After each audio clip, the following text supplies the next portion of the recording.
इस वीडियो में हम काय की बात करेंगे इंटरव्यू क्वेश्चंस जो ऊप से रिलेटेड पूछे जा सकते हैं।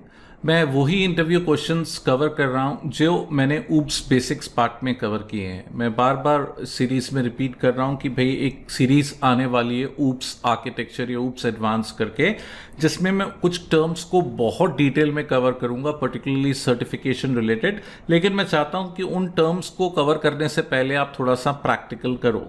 तो यहाँ पे बेसिक्स ऊप सीरीज है तो क्वेश्चंस भी बेसिक्स वाले हैं। So we'll start up with the first question. The first question says what is the difference between class and an object. भाई हमने थ्योरी देखी है, क्लास क्या ऑब्जेक्ट क्या है। मैंने आपको क्लास के बारे में कुछ पॉइंट्स बताया था। Number 1, classes are used to create user defined data type. Syntactically class is a collection of member data and member functions. Classes are the structure that implements encapsulation and abstraction. Classes are set of rules. What is object? Objects are the instance of class. तो class blueprint है, object उस blueprint का instance है। class data बताती है, object data को store करता है। class functions बताती है, object functions को call करते हैं। class rules बताती है, object उन rules पे काम करते हैं। तो भाई आप इस बार मैंने आपको जो एग्जाम्पल्स का डाउनलोड है लिंक दिया है डिस्क्रिप्शन में, उसमें इन क्वेश्चंस के आंसर भी दिए हैं पीडीएफ फाइल में, तो आप पीडीएफ फाइल डेफिनेटली रेफर कर सकते हैं। Now next, how do you create an object in Java. भाई मैंने आपको ऑब्जेक्ट बनाने के 2 तरीके बताए थे। पहला स्टेप क्या था, ऑब्जेक्ट को डिक्लेयर करो। दूसरा क्या करो, इनिशियलाइज करो। इनिशियलाइज करने के लिए हम न्यू कीवर्ड यूज करते हैं। तो डिक्लेयर करेंगे तो रेफरेंस बनेगा, न्यू करके लिखेंगे तो ऑब्जेक्ट बनेगा, और दोनों को कंबाइन भी कर सकते हो। स्टेप को क्या बोलते हैं, declaration and initialisation. But one line अगर कोई मुझसे क्वेश्चन पूछे how can you create an object in Java, तो my answer would be we can create an object in Java using new keyword. कौन सा कीवर्ड यूज करके, new. Explain the role of constructors in object creation. भाई classes are used to create user defined data types, whereas constructors are used for initialization of user defined data types in multiple forms. तो कोई मुझसे पूछेगा role of constructors, तो मैं बोलूंगा constructors are used for initialisation of user defined data types और initialisation of attributes of a class.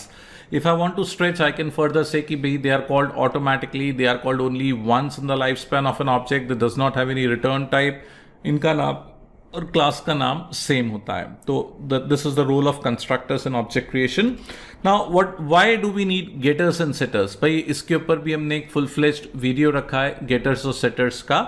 मैं video link भी शेयर कर रहा हूं, आप देख सकते हैं। Getters or setters. Getters are used to fetch the attributes. Setters are used to assign the attributes. हम डेटा को प्राइवेट रखते हैं, डेटा को पब्लिक नहीं रखते, प्रोटेक्टेड रख के गेटर्स और सेटर्स के थ्रू एक्सेस करते हैं। Getters and setters act as barriers कि क्या डेटा स्टोर होगा, क्या रिट्रीव होगा, हम बताएंगे। We can define the nature of the data कि data will be read only और राइट ओनली, और it will have both the attributes. We can do validation using setters, लेकिन public data can not be validated. तो भाई that is the benefit of getters and setters.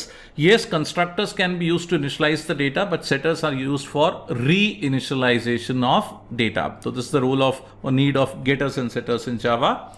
What is the purpose of this keyword in Java? भाई इसके ऊपर भी एक full fledged video है, मैं लिंक शेयर कर रहा हूँ, आप इसको देख सकते हैं, है ना। दिस काई के लिए यूज होता है, हम जावा में कन्वेंशन है जान पूछ के मेंबर डेटा और आर्ग्यूमेंट का नाम सेम देते हैं, और मेंबर डेटा के आगे क्या लगाते हैं, दिस। मेंबर डेटा के आगे क्या लगाते हैं, दिस। तो इन जावा इट्स अ कन्वेंशन, जान पूछ के मेंबर डेटा और आर्ग्यूमेंट का नाम सेम रखेंगे, और मेंबर डेटा के आगे क्या लगाएंगे, दिस लगाएंगे। दिस एक इम्प्लिसिट रेफरेंस वेरिएबल है, जब भी क्लास कंपाइल होती है जावा उस क्लास में दिस नाम के रेफरेंस वेरिएबल को ऐड करता है, और दिस का मतलब होता है current context, the object in use. हम क्लास के अंदर ऑब्जेक्ट का नाम नहीं लिख सकते, तो ऑब्जेक्ट के नाम की जगह ऑब्जेक्ट को दिस करके रेफर करते हैं।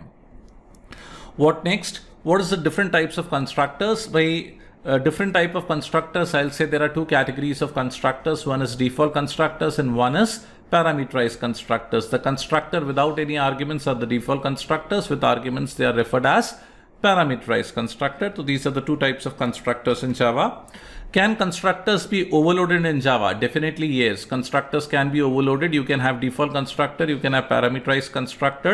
Yes, the answer is yes, constructors can be overloaded in Java. In fact हमने जितने भी एग्जाम्पल किए हैं, पॉइंट क्लास में हमने 2 कंस्ट्रक्टर्स ऐड किए थे, सर्कल में 2 ऐड किए थे, सर्कल में इनफैक्ट हमने इनहेरिटेंस एग्जाम्पल में 6 कंस्ट्रक्टर्स ऐड किए थे, रेक्टेंगल में 2 कंस्ट्रक्टर ऐड किए थे। And time and again I been repeating कि एटलीस्ट 2 कंस्ट्रक्टर तो लिखो ही लिखो, 1 without arguments and 1 with arguments. तो definitely constructors can be overloaded. What is garbage collection in Java? भाई इस सीरीज में गार्बेज कलेक्शन के मैं डिटेल में नहीं गया, मैंने गार्बेज कलेक्शन के बारे में आपको 3 पॉइंट्स बताए कि Java does not have destructors, rather than destructors Java provides a utility called garbage collection. This utility executes periodically, थोड़ी थोड़ी देर बाद चलती है, and releases the unused memory को रिलीज करती है। आप चाहो तो आप भी गार्बेज कलेक्टर को बुला सकते हो, क्या लिख के, system.gc। और अगर आपको कोई स्टेटमेंट्स गार्बेज कलेक्टर के साथ एग्जीक्यूट कराने हैं तो आप प्रोटेक्टेड वॉइड फाइनलाइज में लिख सकते हो।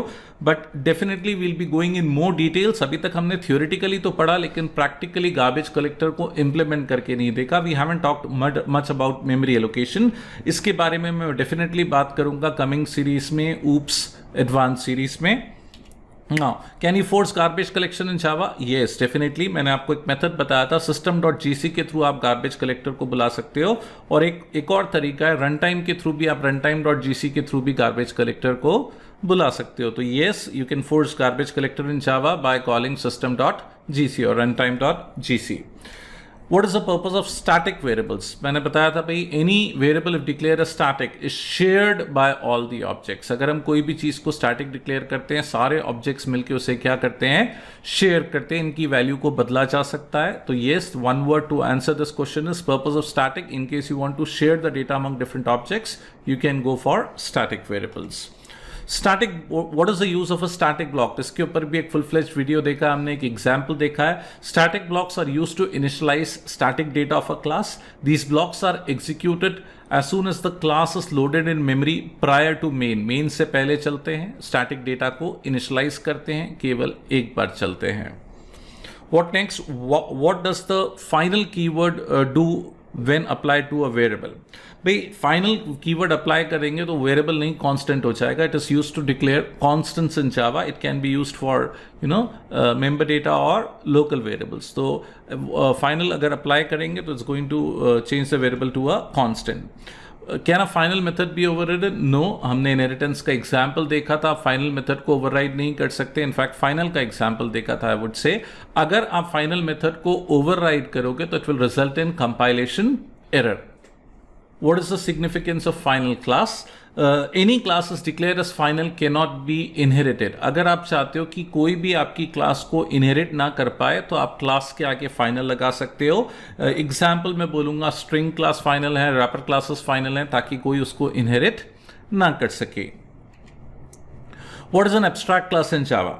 Now, abstract class अगर आप चाहते हो कि आपकी क्लास को कोई बेस क्लास की तरह यूज करे, उसका ऑब्जेक्ट नहीं बने, लेकिन it can be used as base class, तो हम एब्स्ट्रैक्ट क्लास टिपिकली तब दो केस में हम एब्स्ट्रैक्ट क्लास डिफाइन करते हैं। एक, अगर हम कुछ इन्फोर्स करना चाहते हैं, हम चाहते हैं सारी डिराइव क्लास के पास ये वाला मेथड हो, तो हम बेस क्लास में मेथड को क्या डिक्लेयर कर देंगे, एब्स्ट्रैक्ट। और एब्स्ट्रैक्ट मेथड डिक्लेयर करेंगे तो एब्स्ट्रैक्ट क्लास बनानी पड़ेगी। तो the first rule of abstract class is to enforce similar behaviour in the hierarchy. That is rule number 1।